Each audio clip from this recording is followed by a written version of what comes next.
بسم اللہ الرحمن الرحیم۔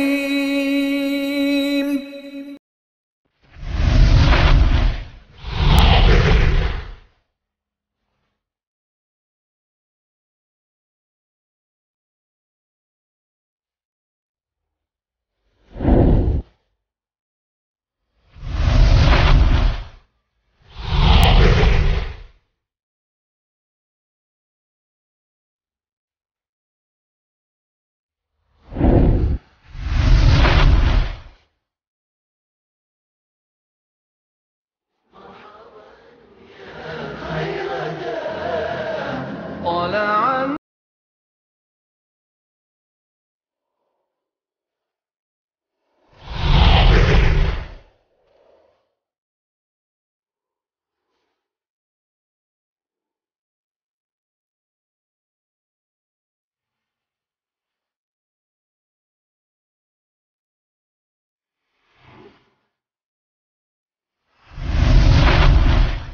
يومئذ يود الذين كفروا وعصوا الرسول لو تسوى بهم الأرض ولا يكتمون الله حديثا.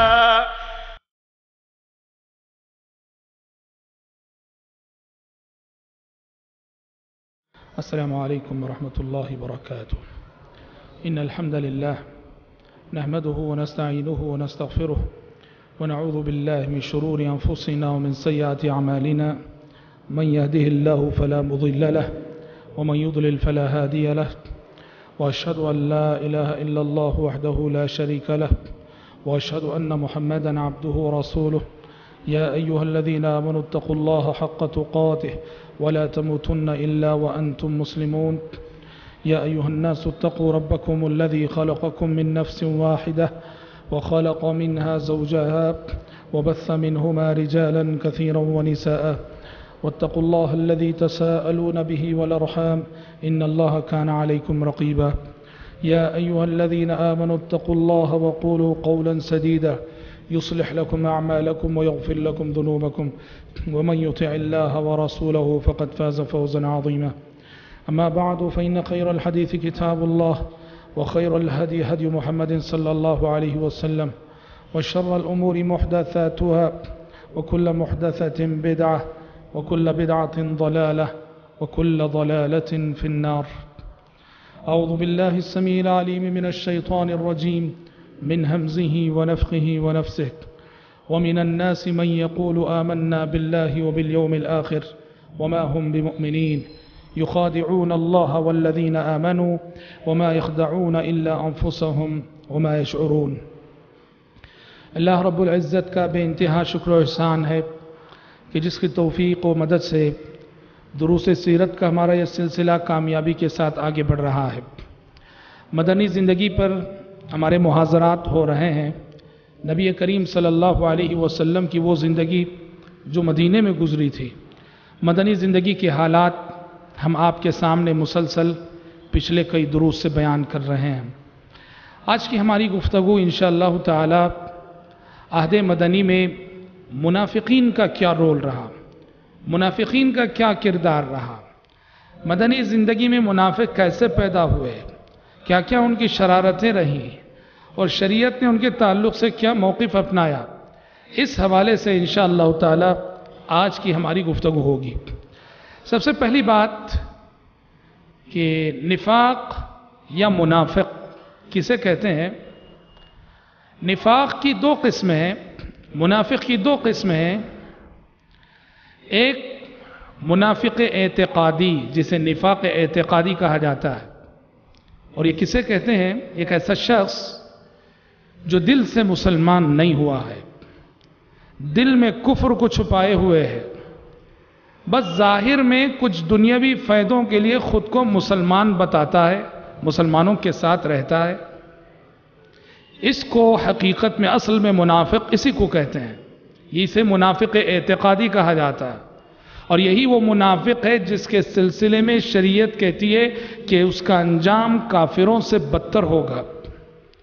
اور ایک نفاق ہے، ایک منافق ہے جسے نفاق عملی کہا جاتا ہے، منافق عملی کہا جاتا ہے.